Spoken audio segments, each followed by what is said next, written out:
On entend souvent parler de rêve. Si on va sur Google, on va voir qu'il y a 27,5 millions de références à propos des rêves et visions. Alors, comment enregistrer et analyser vos rêves? On peut même envoyer un message pour faire interpréter nos rêves. Alors, il y a quand même une grande importance.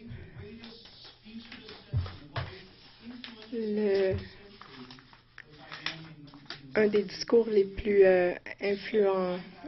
importants du siècle, ça a été celui de Martin Luther King Jr.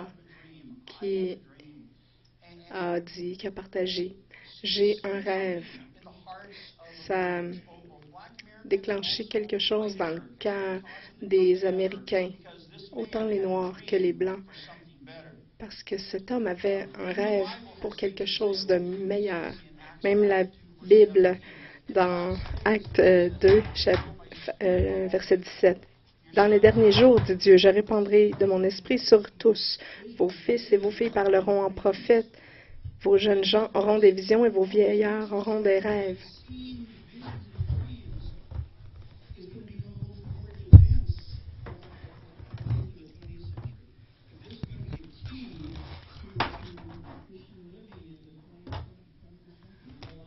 Alors, dans les derniers jours, vous allez voir, vous allez avoir des rêves et des visions. Et si ceci est vrai, alors comment se fait-il que quelqu'un qui a un rêve et qui ne l'accomplit pas, qui n'accomplit pas ses buts dans sa vie,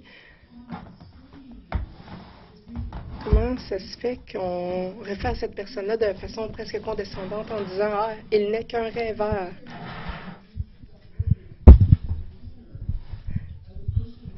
On utilise souvent ce terme de manière condescendante. Pourquoi donc est-ce que lorsque quelqu'un accomplit ses rêves, on le félicite en lui disant « Ah, c'est un visionnaire ». La réalité, c'est que si on focus seulement sur nos rêves, on va rester prisonnier du présent, de notre présent. Mais si on apprend comment changer nos rêves en vision, on va être propulsé dans le futur. Il y a une très grande différence entre rester au niveau des rêves ou devenir un visionnaire. Est-ce qu'un rêve, c'est seulement une vision qu'on a lorsqu'on dort? La Bible dit, dans Job 33, 15, 16, il parle la nuit par des rêves, par des visions, quand un profond sommeil saisit les humains et qu'ils dorment sur leur lit. Dieu ouvre leurs oreilles. La réalité, c'est qu'il y a beaucoup de rêves qui sont seulement un processus inconscient qui est un processus de pensée ou ce qu'on a vécu durant la journée.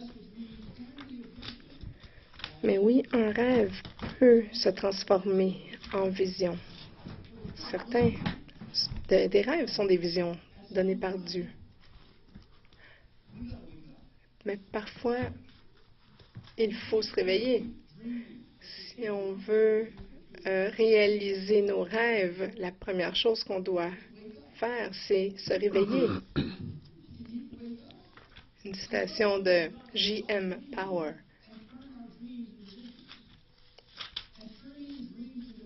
Tourner les rêves en vision, ça fait partie du processus de se réveiller pour être transformé de rêveur à visionnaire. Les gens peuvent dire « Ah, j'ai un rêve de voyager à travers le monde ». Mais parfois, à un certain moment, on doit se réveiller et s'engager à faire les étapes qui mènent à ça. Même chose, il y a des gens qui disent « Ah, moi, je veux devenir millionnaire ». Mais c'est important à ce moment-là de se réveiller puis d'apprendre les étapes nécessaires pour devenir millionnaire. C'est drôle parce que les rêves sont agréables. C'est comme des bonbons pour l'esprit.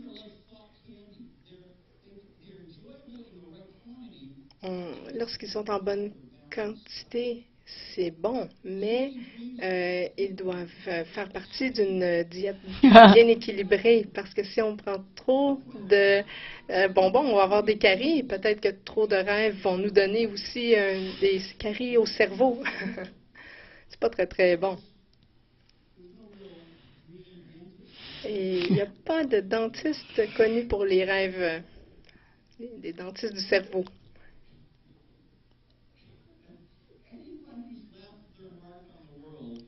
Chaque personne qui a laissé sa trace, son influence dans le monde, ça a commencé par un rêve, que ce soit un chef d'entreprise, un créateur d'un mouvement ou quelqu'un dans la politique.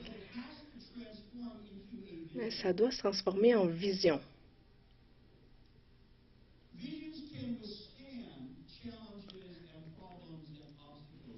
Les visions peuvent supporter les défis, les problèmes, les obstacles, mais les rêves ne le peuvent pas. Ils vont mourir. Les visions impliquent un travail ardu, des sacrifices, un focus, des stratégies, planification, motivation, mais les rêves nécessitent seulement d'avoir une fantaisie. Je ne sais pas si vous connaissez Douglas Adams, mais il a dit quelque chose. C'est un écrivain et il écrit un pousseux en route vers la galaxie.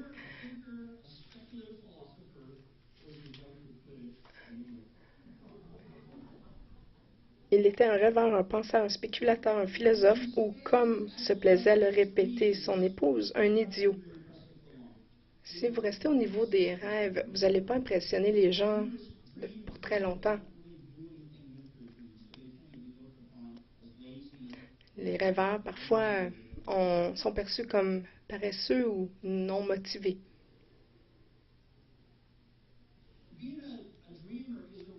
Être un rêveur,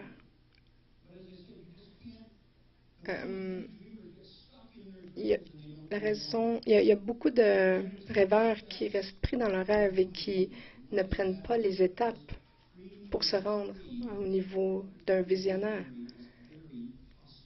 Parce que rester un rêveur, c'est gratuit, mais devenir un visionnaire, ça coûte cher.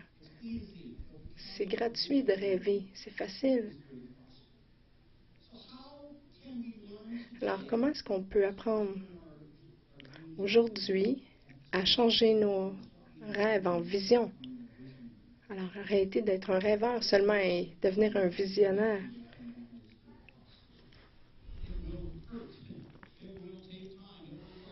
Ça va faire mal, ça va prendre du temps, demander une implication. Alors, quelle serait la première étape pour transformer les rêves en vision? Ce serait de, premièrement, recevoir le rêve par la foi.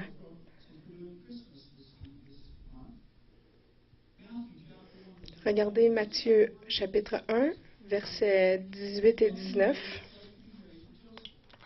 Voici comment arriva la naissance de Jésus-Christ. Marie, sa mère, était fiancée à Joseph. Avant leur union, elle se trouva enceinte par le fait de l'Esprit Saint.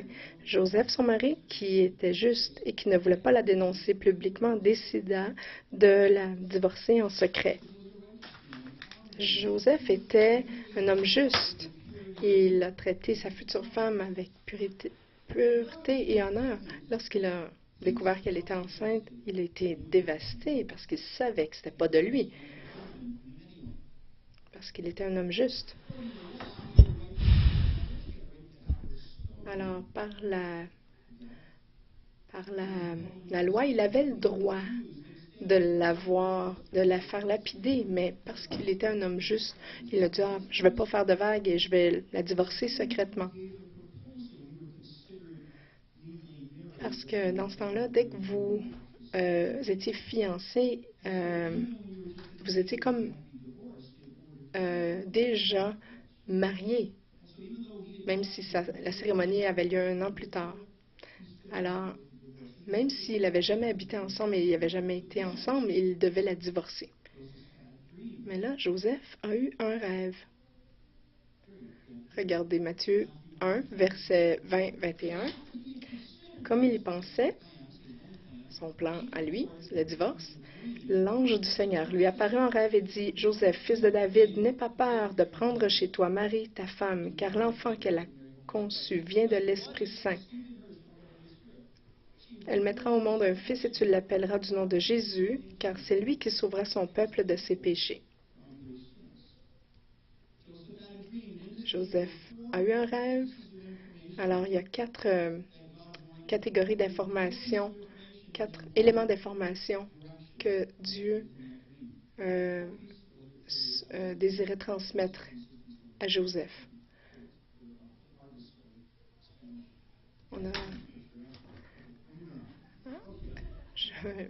Je vous ai montré une image d'une peinture du 16e siècle qui montrait cet événement.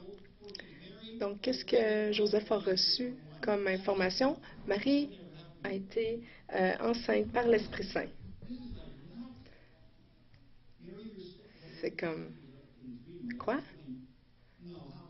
Non, mais comment est-ce que ça se peut? Comment une femme peut-elle devenir enceinte sans un homme? Ça l'a un petit peu déstabilisé. Le deuxième élément d'information que Dieu lui a transmis, c'est que l'enfant serait un garçon.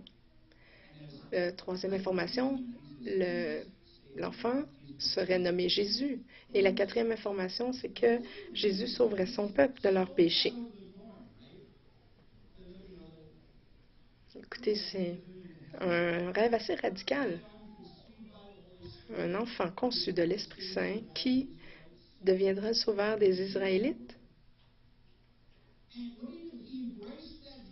Il a reçu ce rêve par la foi. Il n'a pas remis en question le rêve. Il n'a pas essayé logiquement de comprendre ça. De toute façon, comment est-ce que ça aurait pu être traité de façon logique?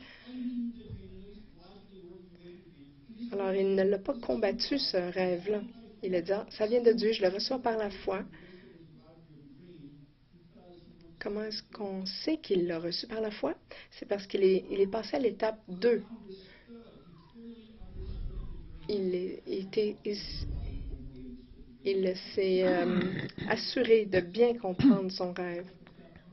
Regardez dans Habakkuk 2, verset 2. « Le Seigneur me répondit, écris la vision, grave-la sur les tablettes afin qu'on puisse la lire couramment. » Vous savez, très couramment, on reçoit un rêve, mais on n'y pense plus. C'est pas clair dans notre tête. Et la seule manière de le rendre clair, c'est de l'écrire. C'est important, une importante part du processus d'écrire nos rêves. Mais on ne sait pas si Joseph l'a écrit, mais chose certaine, il l'a vraiment bien compris. Parce que la première étape du rêve qui a été suggérée par Dieu, c'est de prendre avec lui Marie. Si vous avez un rêve par Dieu, quelle est la première chose que vous devez faire? Je vous dirais, la première chose, c'est d'écrire de façon claire et simple. Et écrivez chaque chose que vous comprenez de ce rêve-là. Toutes ces parties et qu'est-ce que chaque partie veut dire. Vous savez, souvent c'est en écrivant un rêve qu'il commence à devenir vision. Si vous ne pouvez pas l'écrire et le partager, vous n'allez jamais être capable de le réaliser. Si vous n'êtes pas capable de le mettre en mots, vous ne serez pas capable de le réaliser. Donc, si vous avez un rêve de Dieu, écrivez-le. Ensuite, écrivez les étapes pour que ce rêve se réalise. Alors, d'accord, je dois partir d'ici et me rendre là. Quelles sont les étapes pour m'y rendre? Qu'est-ce que je dois faire en premier? Qu'est-ce que je dois faire en deuxième? Comment est-ce que je sais que Joseph a compris son rêve et qu'il a tourné en vision? C'est qu'il a fait la première étape. Regardez, il a commencé par le premier pas. Matthieu 1, 24. Quand Joseph se réveilla, il agit comme l'ange du Seigneur le lui avait ordonné et prit Marie comme épouse.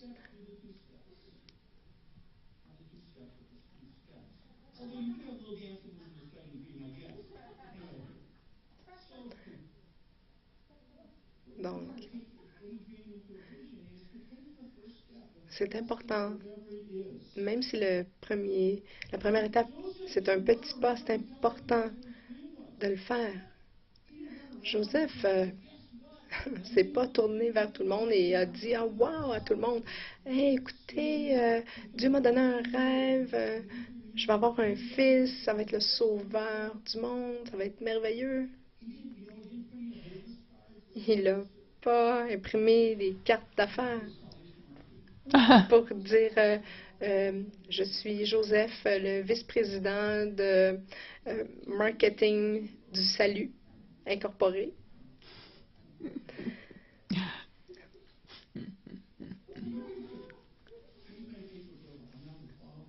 Je suis maintenant le père du sauveur du monde. Regardez ma page Facebook. Il n'a pas fait ça. Il n'a pas répandu cette information-là dans les médias sociaux. Là. Il l'a considéré, il a fait ce premier petit pas. Et c'était très clair. Prends Marie pour épouse. Prends-la chez toi. Et c'est ce qu'il a fait.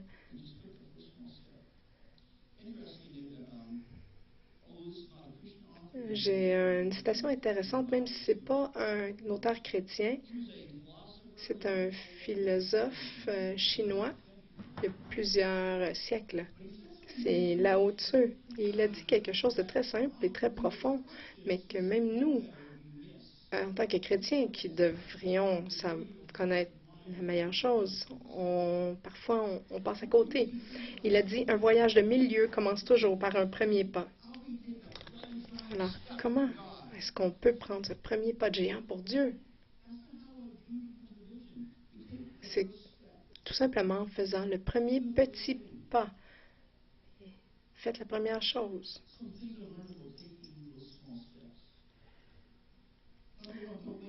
Donc, comment est-ce qu'on fait ce premier pas? Il ne faut pas attendre. N'attendez pas à ce que la situation soit parfaite.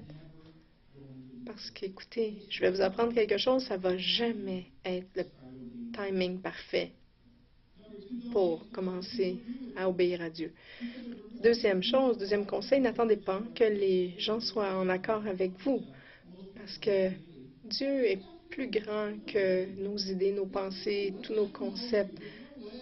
Alors, c'est certain que ça va peut-être même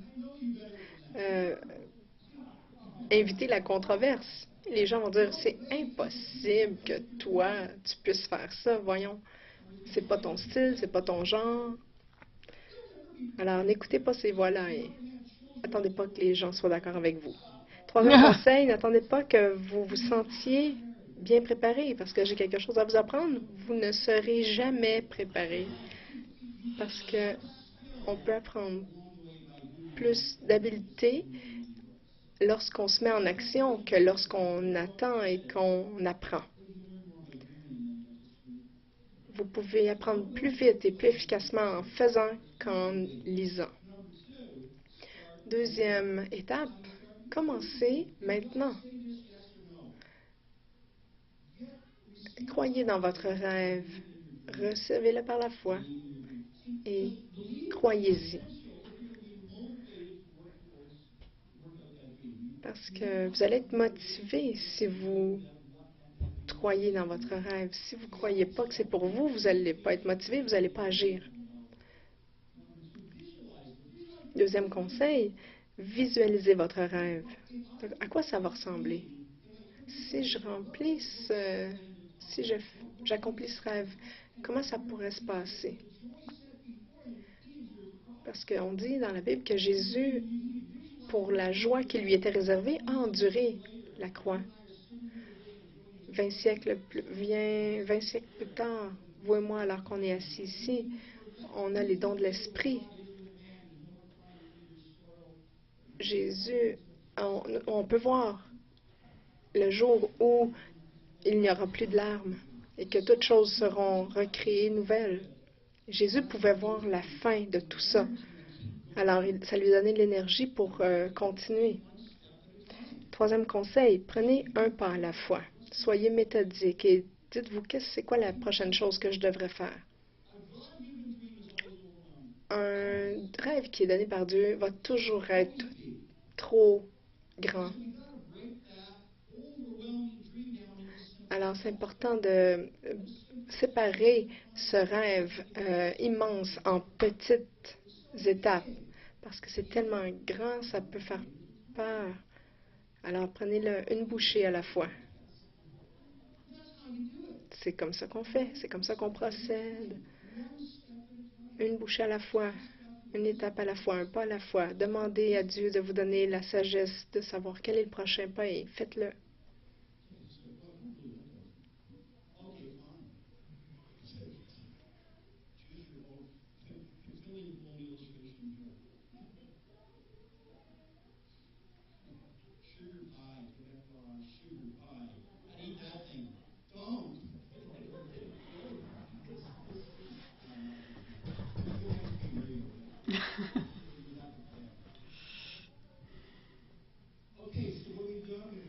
Alors, on résume, on a reçu notre rêve, on a compris notre rêve, on a décidé de commencer par le premier petit pas. Ensuite, la quatrième étape, qu'est-ce que c'est? C'est de décider de payer le prix. Parce que pour changer un rêve en vision, il y a un sacrifice, il y a toujours un prix à payer.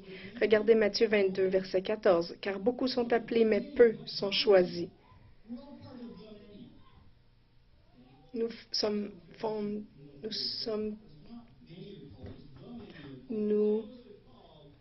tous une partie de ce beaucoup, mais peu sont choisis.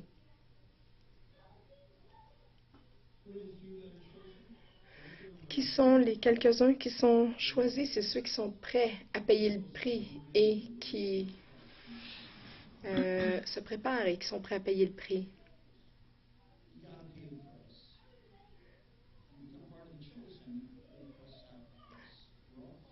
Nous sommes tous appelés, mais il y en a beaucoup qui ne sont pas prêts à payer le prix. Je voulais faire cette grande organisation, mais j'ai décidé de prendre le chemin facile. Joseph savait cela. Il a dit, si j'obéis à ce rêve-là, il va avoir un prix à payer. Il va y avoir des rumeurs, parce que c'est pas tout le monde qui va me croire que c'est l'Esprit Saint. Ils vont me questionner, ils vont questionner Marie, ils vont peut-être nous appeler des menteurs, il va y avoir un rejet public. Il va y avoir un prix à payer si on veut changer notre rêve en vision. Si vous avez un rêve de Dieu, c'est super. Mais avez-vous fait la première étape? Êtes-vous prêt à payer le prix? Vous avez un rêve de partir une école de musique? Avez-vous commencé par déjà donner des cours en particulier? 15 ans plus tard, la personne n'a pas encore enseigné, même pas à un étudiant. Donc, ce n'est qu'un rêveur. J'ai une vision de commencer un centre de guérison. Alors, on va avoir une ouverture 24 heures sur 24. Wow! Mais, première étape, avez-vous déjà été sur une équipe de volontaires pour prier? Êtes-vous allé dans un centre commercial et prier pour les gens comme ça? Il faut faire la première étape, payer le prix. Ah, j'ai une vision d'être un ministère itinérant, voyager à travers le monde. Mais, première étape, avez-vous déjà pris des cours pour parler en public? Avez-vous déjà appris comment développer des messages que les gens peuvent comprendre? Et on en a des gens qui font ça, mais c'est difficile pour eux d'articuler ce que Dieu leur a partagé. Donc, c'est pas toujours clair ce qu'ils ont à transmettre. Donc, vous voulez faire ça? Avez-vous appris à être dirigé par l'Esprit? Vous savez, l'équipe ce matin, notre équipe de louanges se laisse guider par l'Esprit, mais ils pratiquent ensemble, ils apprennent les accords, ils font des tests de son ensemble. Il y a un prix à payer.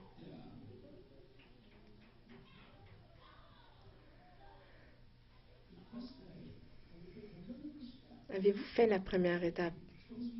Avez-vous décidé de payer le prix aussi? Alors, si vous avez un rêve et que vous avez fait les 3 premières étapes, que vous décidez de payer le prix, vous allez devenir un des choisis.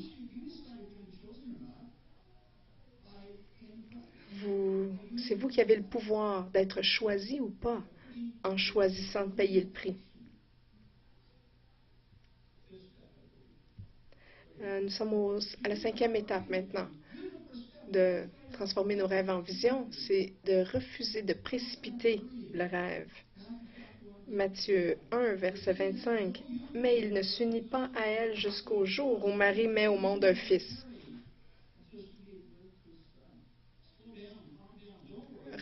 Ralentissez, calmez-vous, ne vous inquiétez pas, ne vous précipitez pas, ayez la foi et faites confiance au processus. Décidez pas quelle sera la 2e étape. La plus grande erreur que les gens peuvent faire lorsqu'ils essaient de transformer leur rêve en vision, c'est qu'ils essaient de précipiter leur rêve. Joseph aurait pu dire, OK, Dieu a dit que Marie va donner naissance à un fils. Alors, comment je pourrais aider la chose? Il n'a pas essayé d'aider Dieu, il a coopéré avec Dieu. Joseph a dit, cet ange est venu en rêve, il a dit que ça va être le travail de l'Esprit Saint, pas le mien. Donc, je vais garder mes distances jusqu'à temps que l'Esprit Saint a complètement fait son travail.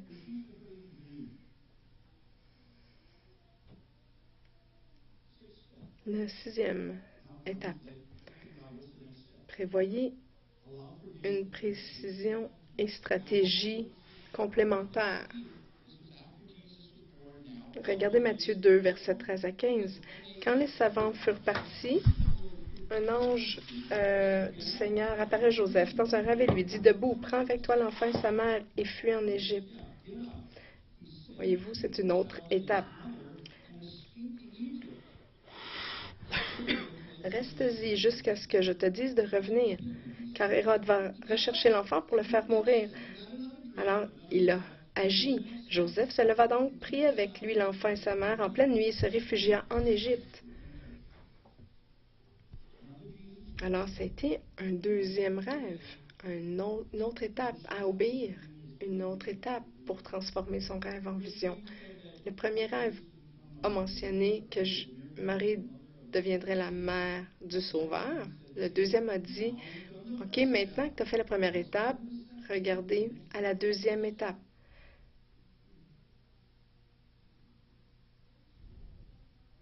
C'est de partir. Une des erreurs que les rêveurs font, c'est qu'ils sont tellement pris dans leurs rêves qu'ils ne prennent pas le temps de reconnaître un nouveau rêve lorsqu'il arrive. Ou ils ne comprennent pas que peut-être Dieu leur donne un 2e rêve. Et parfois même, ils trouvent même que c'est comme contradictoire. Même si ça semble contradictoire, il faut prendre le temps de comprendre le deuxième rêve. Parce qu'il a dit à Joseph, va en Égypte. Là, Joseph a dit, c'est pas... Il aurait pu se dire, c'est pas la place qu'on a été en esclavage pendant 400 ans. Comment est-ce que ça peut avoir un lien avec le premier rêve? Mais Joseph n'a pas questionné ce deuxième rêve, cette deuxième étape. Vous savez, parfois les gens ne savent pas comment relier leurs rêves ensemble. Est-ce que j'ai une image pour ça? Ah oui.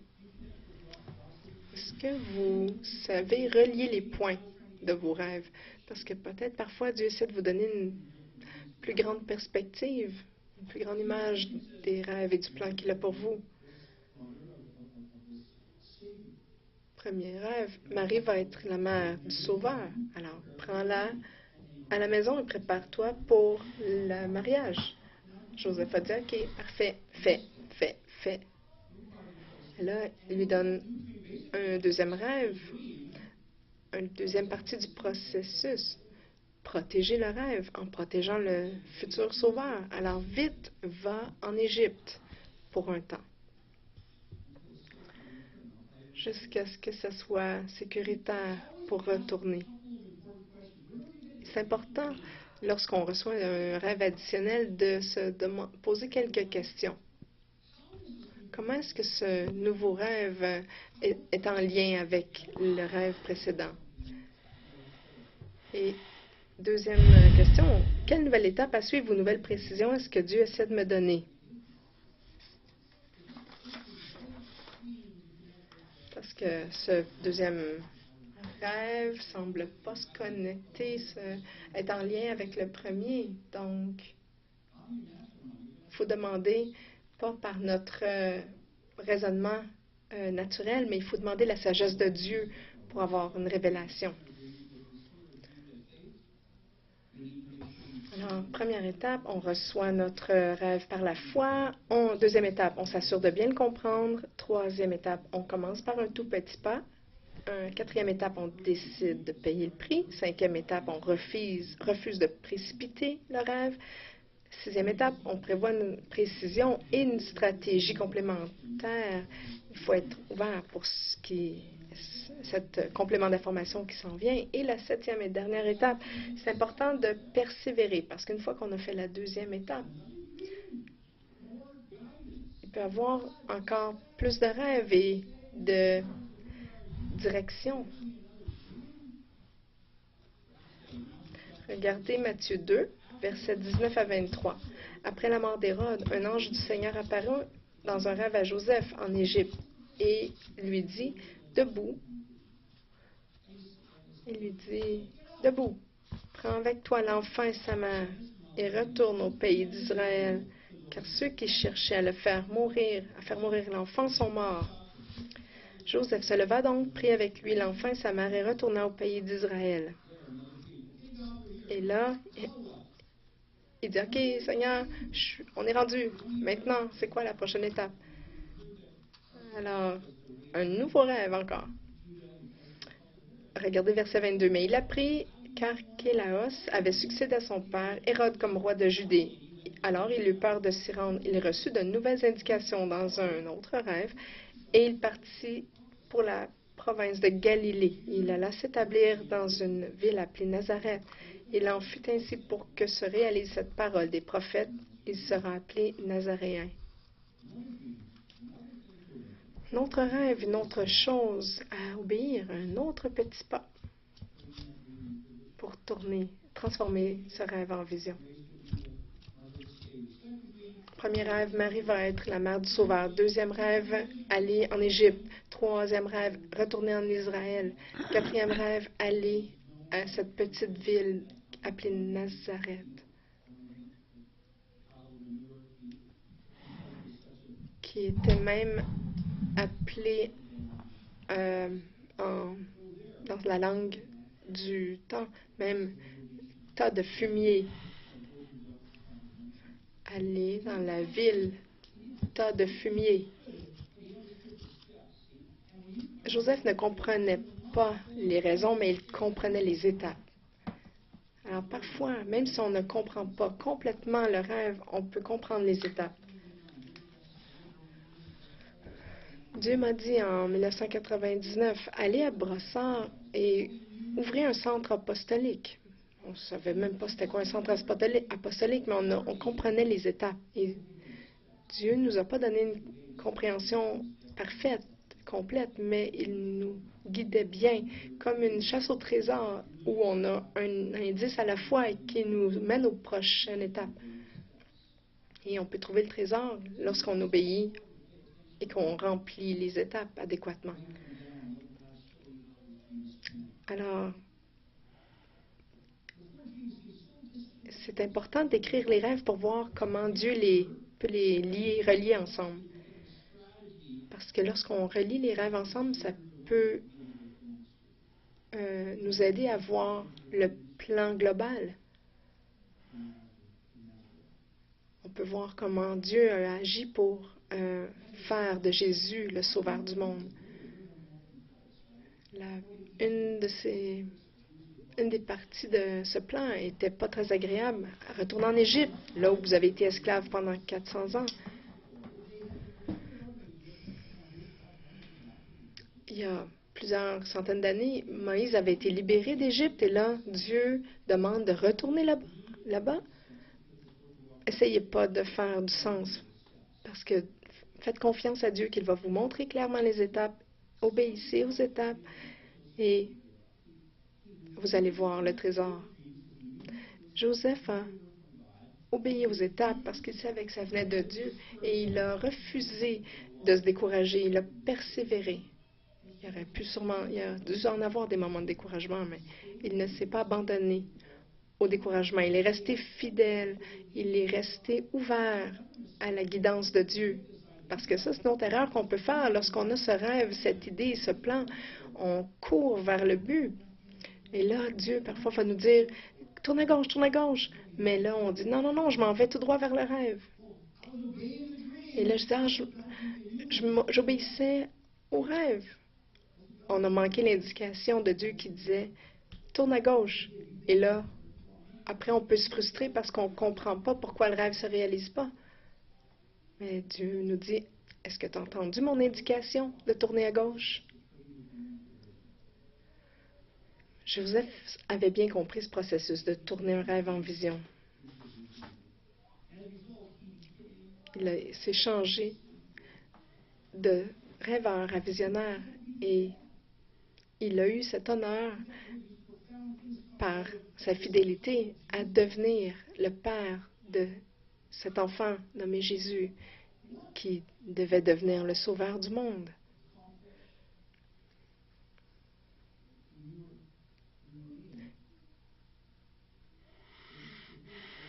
Qu'est-ce que Dieu pourrait accomplir en vous et moi si on se donnait la chance de faire les étapes que Dieu nous indique?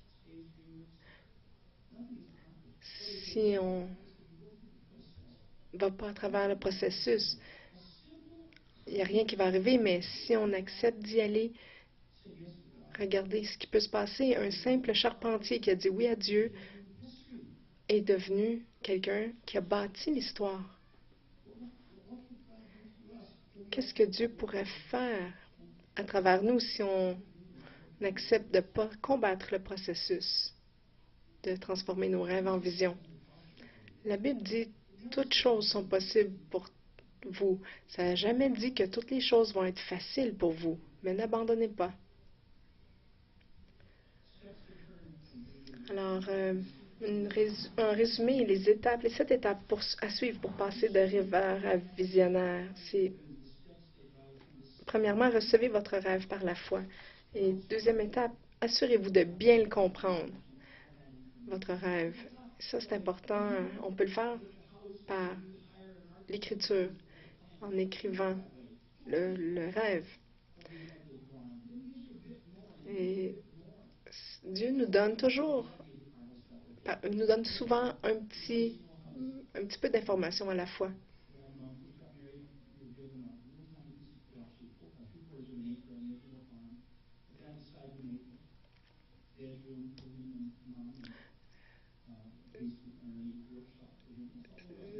Lorsque j'étais jeune, je me souviens que mon père avait reçu un 3/4 d'acre, un bout de terrain, et il a construit une maison, une petite maison, et graduellement, il a bâti une maison, mais toujours en ajoutant des pièces. Il n'a pas eu un plan global au début. Il ajoutait des pièces. Et les gens le trouvaient fou parce que c'était comme rapiécer une pièce par-dessus l'autre. C'était quand même une grande maison à la fin. Et je sais tout le travail ardu qui a été nécessaire. La maison était super. Les gens pensaient même qu'on était millionnaires parce que c'était une grande maison, mais je savais que c'était pas le cas. On n'a pas toujours eu de quoi manger sur la table.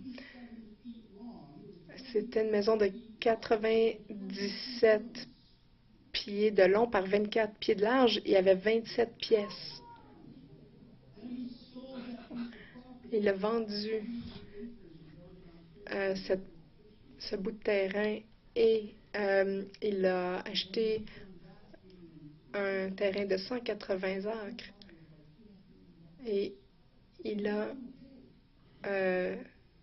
finalement fait un petit commerce là-dessus, mais il a finalement laissé 2,2 millions à ma mère. Ils ont célébré 50 ans de mariage avant qu'il meure. Et c'est une très belle histoire. Ce que je voulais vous illustrer par ça, c'est que parfois Dieu peut nous donner des insights, des révélations petit à petit pour qu'on bâtisse quelque chose de plus grand, mais il y a un prix à payer. Il faut commencer par le premier pas et ensuite choisir de payer le prix. Le prix lorsqu'on ne paye pas le prix est plus cher que le prix à payer lorsqu'on paie le prix.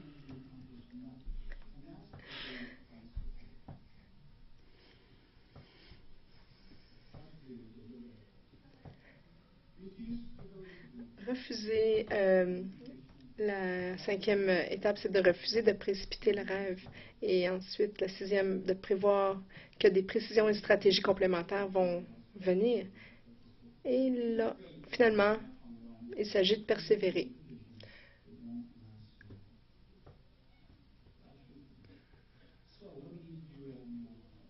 Alors, qu'est-ce qu'on doit faire maintenant?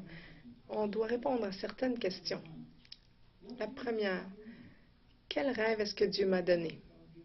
Quels sont-ils? Quel est-il? 2, comment sont-ils reliés? Comment est-ce qu'ils se relient ensemble?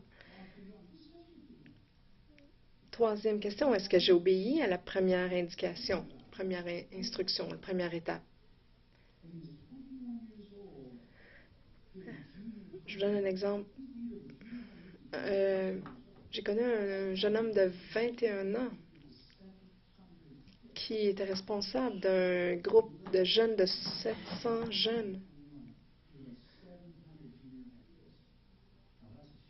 C'est tout un défi. Il est encore un rêveur, mais il est devenu un visionnaire. On n'est jamais trop jeune pour être un visionnaire. Donc, est-ce que j'ai payé le prix Est-ce que je suis prêt à payer le prix de cette première étape? Ensuite, quel nouvel aperçu Dieu me donne-t-il maintenant? Et la 6e question, est-ce que je vais être capable de persévérer? Il y a beaucoup d'appelés, mais il y en a peu qui sont choisi.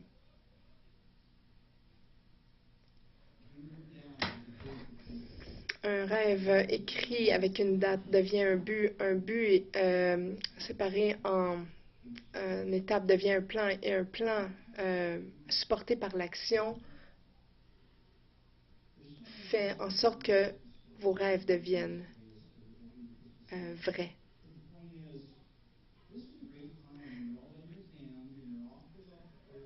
C'est un bon temps lorsque vous avez quelques jours de vacances à Noël. Pourquoi pas avoir une petite conversation avec Dieu et dire, bon, maintenant c'est le temps que je devienne sérieux. Caleb avait 80 ans lorsqu'il a dit, Dieu, tu te souviens que tu m'avais dit que tu me donnerais cette montagne? Maintenant, j'ai besoin de ta permission. J'ai 80 ans. Est-ce que je peux prendre cette montagne maintenant? Et Dieu lui a dit oui. Ce rêve l'a conduit toute sa vie et il a persévéré jusqu'à temps que son rêve devienne une vision. Je vous invite à vous lever maintenant.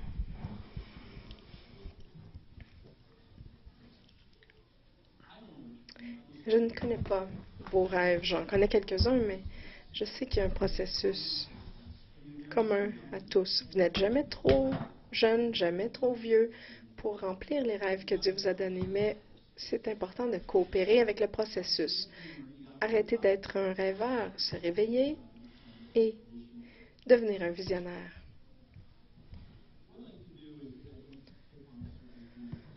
Ce que j'aimerais faire, je ne voudrais pas que ça soit trop long, mais je crois qu'il y a une pratique pour les enfants, mais j'aimerais avoir une prière ouverte pour tout le monde. Et avec un but spécifique qui est de demander à Dieu de recharger notre rêve et de nous donner le courage pour prendre cette première étape. Pensez à votre rêve maintenant. Seigneur, quel est ce rêve que j'ai rêvé? Aujourd'hui, j'aimerais avoir le courage de prendre ce premier pas. Parce que dès que vous commencez ce premier pas, vous commencez l'aventure. Dès que vous prenez ce premier pas, Dieu va commencer à amener ses ressources, les gens, des connexions divines, plus de rêves, plus de révélations pour vous aider à remplir et changer ce rêve en vision. On doit quand même faire ce premier pas. Alors, Seigneur, nous plaçons notre main sur notre cœur.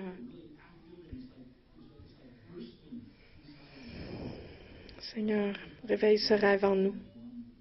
Ce rêve qui peut parfois dormir, même qui a presque éteint, ce rêve qui est presque éteint. Peu importe, s'il est de toi, ce rêve, tu vas le ressusciter, le réveiller. Alors, Seigneur, nous prions aujourd'hui pour que tu puisses réveiller, secouer ce rêve et nous donner le courage de prendre ce premier pas. C'est tout ce qu'on te demande aujourd'hui, Seigneur, parce qu'on sait que c'est comme une boule de neige. Lorsqu'on fait cette première étape, ça devient plus grand.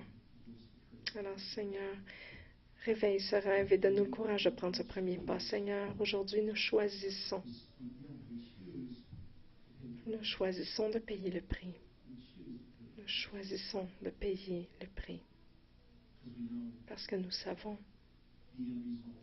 que le résultat final en vaut la peine. Alors, Seigneur, aide-nous.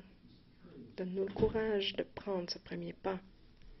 Dans le nom de Jésus. Amen.